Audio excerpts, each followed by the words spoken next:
Okay. Hello, everyone, and welcome to another inspiring episode of Build with Sophia. Today's guest is Dr. Robert, a psychologist, behavioral scientist, and internationally recognized expert on influence and pursuit. He is the founder and CEO of Influence 51, where he helps organizations, executives, and leaders understand how people think, make decisions, and take actions.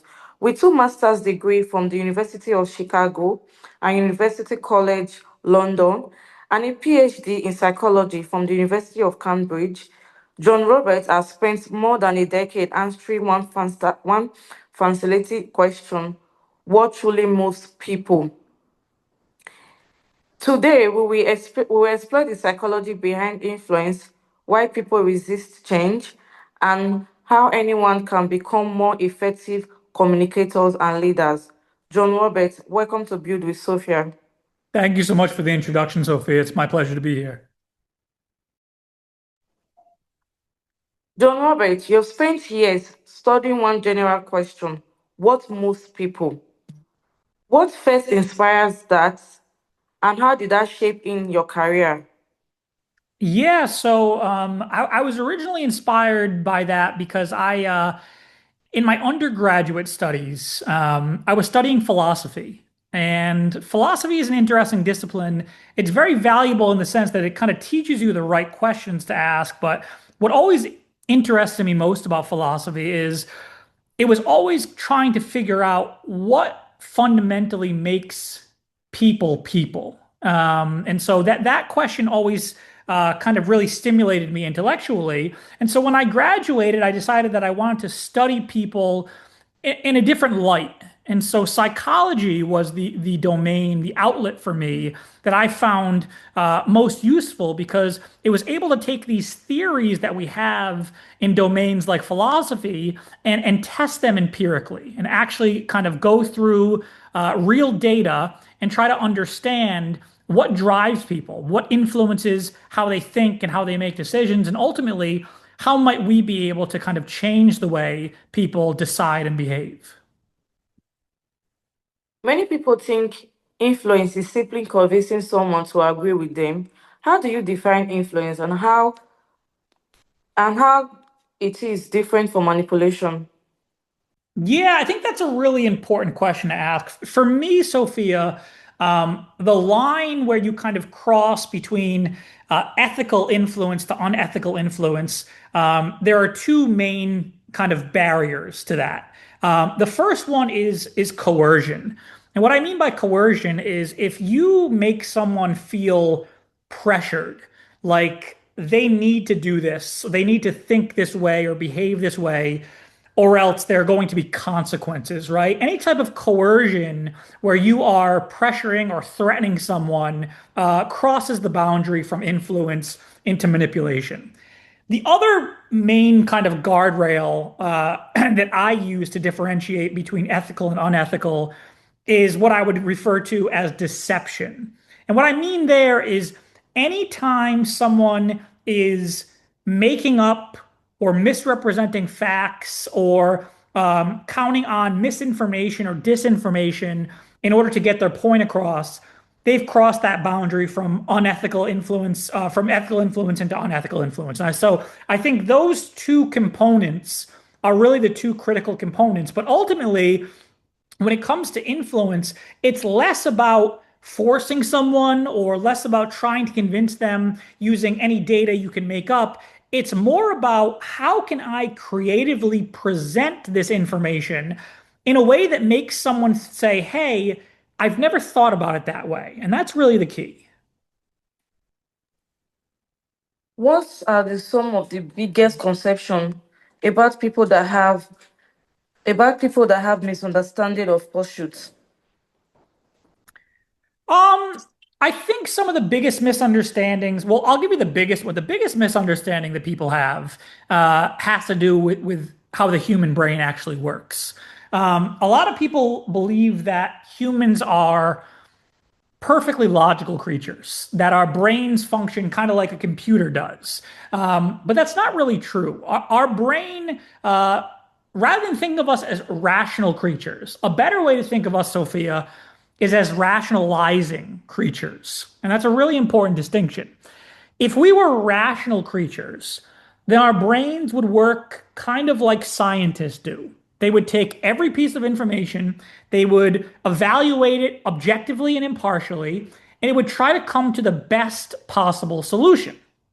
In reality, our brains work much more like a trial lawyer does, where they have particular ideas or particular viewpoints that they're trying to defend.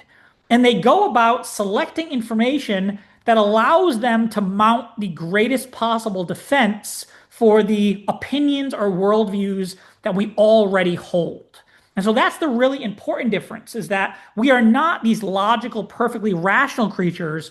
We are rationalizing creatures that have things we want to defend and go about using information as a way to bolster what we already believe as opposed to challenging what we don't believe.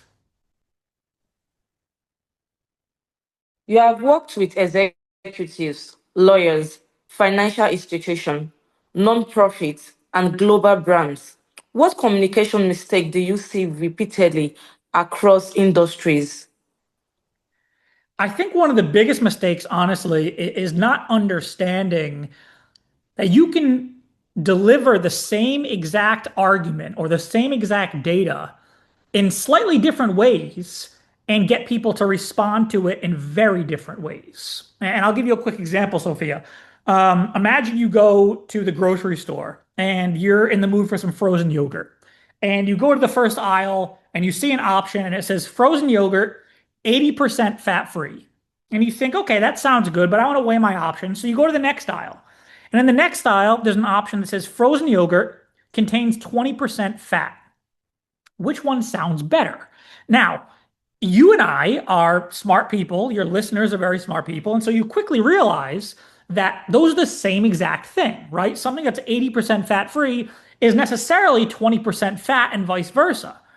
But in spite of those things being statistically identical, you can't help the fact that one of them felt better to you. One of them sounded better when you heard it. You had that initial reaction that was positive versus negative. This is what psychologists refer to as message framing. It's the ability, the phenomenon, if you will, to take the same exact data, the same exact message, tweak slightly what you emphasize about it, and thereby shift the way someone responds to it. And this is something that's important throughout every single industry because what we find is that, for instance, there is a difference between if you are a corporate leader, there's a difference between saying this strategy has a 90% chance of success versus a 10% chance of failure. If you are working in the nonprofit space, there is a difference between saying this thing affects 10% of our community versus this thing affects 10 out of every 100 of us. These are all the same exact pieces of data framed in slightly different ways that elicit very different responses from the audiences you're trying to move.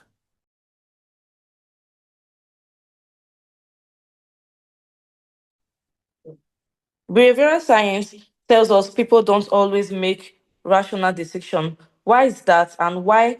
And what should people? Why? And what should leaders understand about human behaviors? I mean, you're absolutely right. This is the point we kind of made at the beginning that humans are not rational creatures in the sense that we typically think about rational creatures. Humans are emotional creatures, we are social creatures, and we are identity bound creatures. And what that means is that our decisions aren't just based on cold facts or evidence. What we decide, how we decide, and how we ultimately behave are based on factors like what our group is doing, what we believe our group would approve or disapprove of. In this way, we are socially embedded creatures. And this is something that's really important for leaders to understand because what it means is that, yes, you can have great data to show that this new initiative is going to be really successful. It's going to be really helpful for people to kind of get behind. But if people look around and they don't see their peers getting behind it, then they're unlikely to jump in themselves. And so leaders really need to understand that it's not just about your data, it's not just about the quality of your argument. There are other factors, social, emotional identity, that determine whether someone is going to follow where you're leading or whether they're going to stay in the same place. For entrepreneur and business owners, what are the three practical ways they can become more pos- um, persuasive when communicating with customers and investors? If I had to pick three, I would actually say we've already covered two of them. So the first one is to understand that humans are not perfectly logical decision makers, right? To operate under that thing that there is more than data that determines our decisions.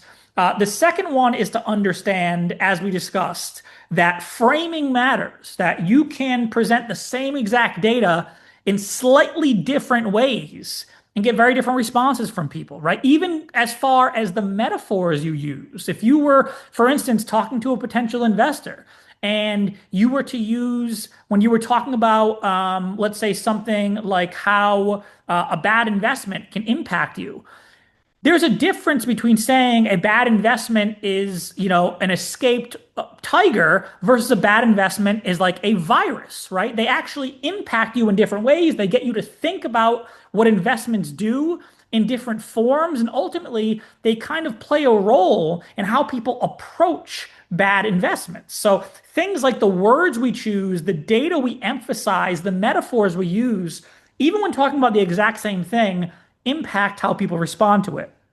The third one, Sophia, I would say that we haven't covered is that our approach matters. Now, if human beings were perfectly logical decision makers, it wouldn't matter how you approach someone. It wouldn't matter whether you approach someone in one way or another. Only data would matter. But that's not how human beings work. How we approach people determines how they respond to us. And I'll give you a quick example. If you were to go into an art gallery and you were to see a sign that says, "Do not touch the art," what's the first thing you want to do? Well, if you're like me, if you're like pretty much anyone in the world, the first thing you suddenly want to do is touch the art. It's a very weird phenomenon, but it's actually something that's been studied by psychologists. It's called psychological reactance. Basically, when people feel that their autonomy is being constrained, that their freedom to do as they wish is being compromised, that someone's trying to force them to do something, we instinctively push back. Okay, you can think of it almost as like anti-coercion software that we have built in.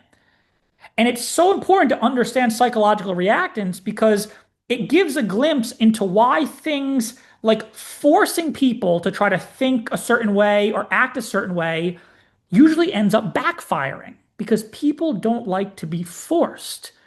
Instead, you need to approach people in a way, if you want to get them to change, you need to approach people in a way where you are able to create a space where you are not trying to force them to change, but you are giving them an opportunity to think through their own ideas and behaviors and leading them down the path to trying to determine if these are the right things they should be doing.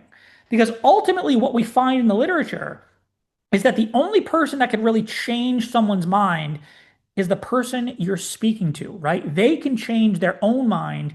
You can't force it to change from the outside. Minds open from the inside.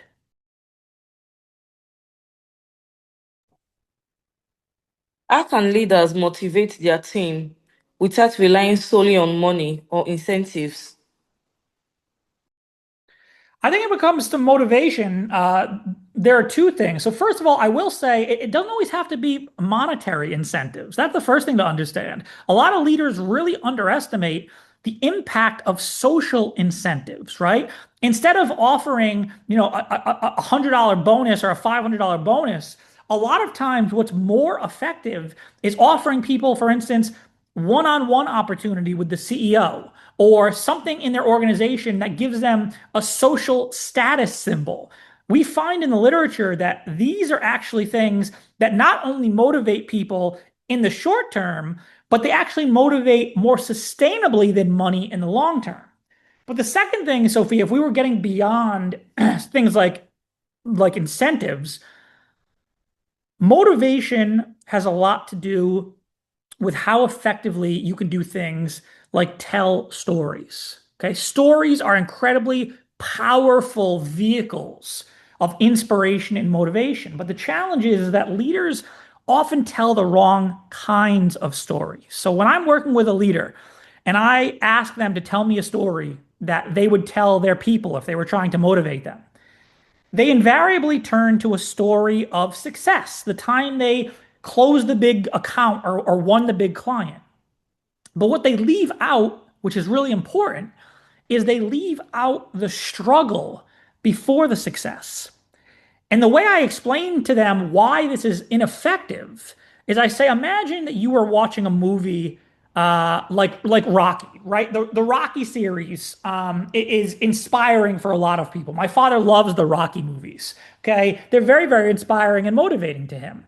I say, imagine if you and I were to sit down and we were to watch one of the Rocky movies, but instead of watching the whole movie, I fast forward to the last 20 minutes, and all you see is Rocky winning the fight and then celebrating and the credits roll. Is that going to be as motivating to you as watching the whole movie? And of course, the answer is no, because what makes movies like Rocky inspiring to people like my father is not that he won, it's that he was knocked down, beat up, counted out, and refused to lose. In the same way, what makes stories from leaders inspiring for their people and motivating for their people is not that they won the big client or the big account. It's that they failed time and time again before they were able to find that success.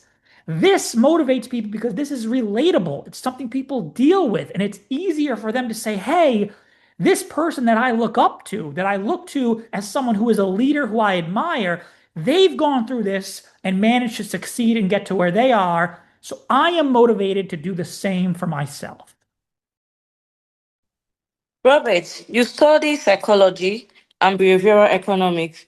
Which conception have you had the biggest impact on how you approach leaderships and communications?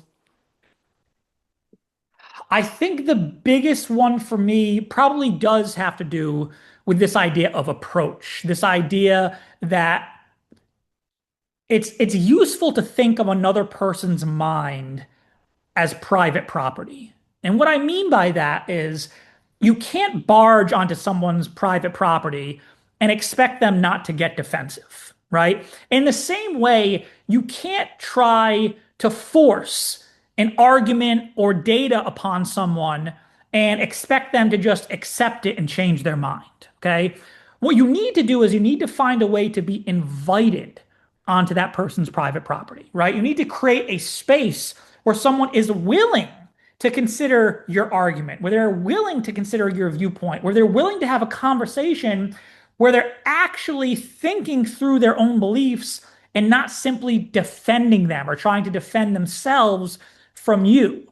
This, I think, is one of the more transformative things that I've learned in psychology. And we have research to show that this is typically more effective when it comes to changing minds. There's a concept known as self-generated persuasion. And I'll give you an example of what that looks like. A few years ago, researchers were trying to change the behavior of participants. They divided them into two groups. Half the group, they told them two good reasons why helping others is good, why it's the right thing to do. They gave them two arguments.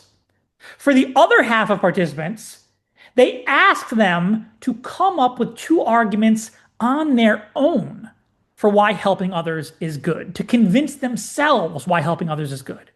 What they found is that the second group showed a 90% increase in helping behavior over the first group. Now, they were ultimately coming up with the same arguments for why helping others is good. But what's critical is that the second group was allowed to convince themselves rather than someone trying to force that argument upon them. And simply the act of creating this self-generated persuasion as opposed to having arguments foisted upon you or forced upon you actually led to more sustained behavior change. I think that is a pretty revolutionary concept. In today's world of AI, social media, and constant information, do you think influencing people has become easier or more difficult? It's a good question. Um, I think influencing people has become more difficult, if I'm being honest with you. And I'll give two reasons for why that is. Number one is because with things like AI, information is available. And we tend to seek out information that confirms our beliefs rather than challenges them. And so we now have a wealth of information to tell us exactly what we want to hear anytime we want to hear it, right? To show us why we're right, why our opinion is accurate, why we know the truth and others don't. And that is something that kind of bolsters our point of view. But I also think that it's become harder because these online environments become these kind of echo chambers, right? We tend to seek out and interact with people who are similar to us, who see the world similarly to us, who hold beliefs that we also hold. And so in these environments, we are constantly having our beliefs, our worldviews affirmed by other people. We're constantly being told how right we are in many ways. And what's more than that, when we do interact with people from the opposing side of a position, we typically are doing this in these very social spheres where a lot of other people are watching. And these are the worst places to try to change someone's mind. Because what ends up happening if you're trying to argue with someone on a Facebook post or in a Reddit forum or whatever you may be, is that you're thinking to yourself, not only am I arguing for what I believe, but I'm acting as a representative of my group. And because of that, because of the potential consequences of looking like a bad representative of my group, I'm very unlikely to say, hey, that's a good point you made. I had never thought about that because there might be repercussions in my social circles because of that. And that makes change very, very hard. Ultimately, where people tend to change their mind the most is not in these very social platforms, it's in one on one private conversations where they can interrogate their beliefs without the worry of looking like or sounding like a bad group member. Robert, can you share a real life example where understanding psychology completely changed the outcome of a business or leadership challenge? Yeah, sure. I think an interesting one would be something like metaphor use when it comes to leadership. Okay, there's a great example from Simon Lancaster where he went into an organization that was going through a demerger. Right, they had merged a few years before, and now they were separating once again. And he was brought in because they were experiencing a lot of cultural difficulties where the two soon to be separate companies were acting very antagonistically towards each other. There was a lot of hostility and a lot of aggression. And he went in there and he was trying to figure out what was causing this. And ultimately, he asked how they had been talking about the demerger. And they said they had been talking about it like a divorce, right? We're getting divorced. So they were using this metaphor of divorce. And naturally, this made sense for Simon of why they were having this reaction. People heard the term divorce and it influenced how they thought about what they were going through, right? Divorces are often contentious, they're often acrimonious. And so these people were responding to that metaphor. So what Lancaster advised them to do, he said, I want you to stop talking about this like a divorce, and I want you to change the metaphor. I want you to instead start talking about this change like it's a joint family that grew up under the same roof, has a lot of love for one another, but eventually outgrew their house and needed to go in separate directions, right? And so they started employing this metaphor. They started shifting the way they were talking about this. And Lancaster came back a few months later and the culture had dramatically changed, all based on the metaphor they were using that was shaping how people were approaching a particular situation. That's just one example of how you can use things like psychology to have very real impacts on business scenarios.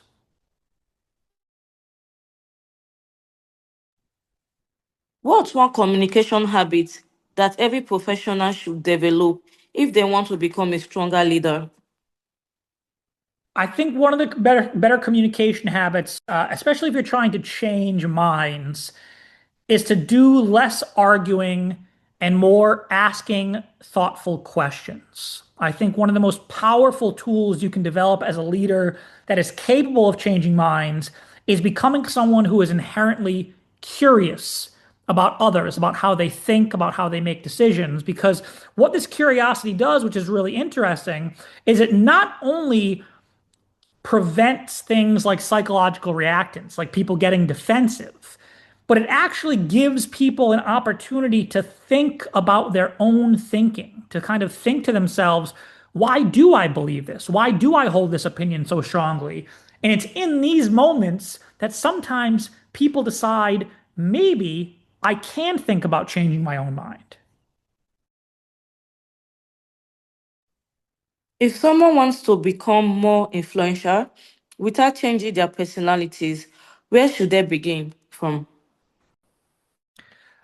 Goodness, I think there's a lot of ways you could begin that. I think if you're trying to become more influential without changing your personality, the most important thing to do is start to understand people better. We all think we understand people.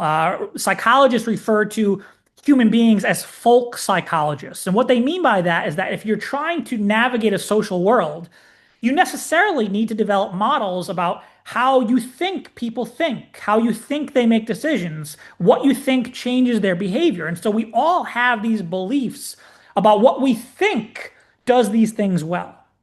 But what we find in the research is that usually these are only pieces of the puzzle.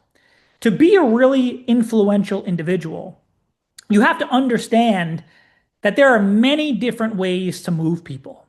And the strategies and approaches that work with one person might not work with another.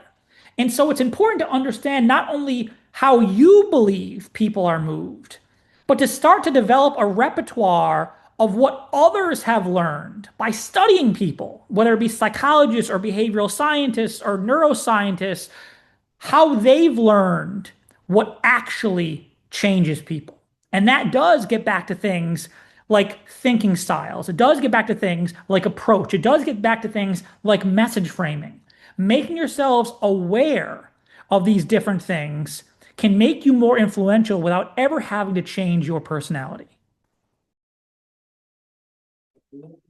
Looking back on your journey, what's one lesson you wish you had learned much earlier about people and human behavior? I wish I had learned earlier that sometimes disagreements are not based on someone misunderstanding a fact or not having access to data. Sometimes people can look at the same exact fact, the same exact data, and draw very different conclusions about it, come to very different interpretations about it. I think that's one of the main points of conflict when it comes to things, for instance, like liberals and conservatives. Yes, they disagree on things like policy, but ultimately, a lot of the disagreements stem from things like what they believe about human nature, right? What they believe about the world. Is it competitive or is it cooperative? What they believe about right and wrong. Is it about preventing harm or promoting hope? These things are not necessarily about having different information. It's about looking at the same thing and seeing it very, very differently. And this is the cause of a lot of disagreements and a lot of frustration. It's something I really wish I had learned a lot earlier. So, Robert, tell us, where can our listeners learn more about your work, access your free resources, and connect with you? Yeah, thanks, Sophia. The best place to go is to my website. That's Influence51, influence51.com. There's a lot of free resources there. There's leadership guides, there's self-assessments, there's free videos. And so that's going to be the best place to go. If they're inclined to use LinkedIn, I am also on LinkedIn. I admittedly am not the most active person on LinkedIn always, but I respond to everyone who sends me a direct message. And so if you like LinkedIn, go and connect with me there, send me a message, say hi, ask a question. More than happy to continue the conversation there. Thank you, John Robert, for joining me today. This has been such an insightful conversation. One of my biggest take is that influence isn't about controlling people. It is about understanding human behavior, communicating with intention, and building trust. To everyone listening, I hope today's discussion encourage you to become a better communicator, a more thoughtful leader, and someone who inspires positive change wherever they are. I still remain your host, Build with Sophia.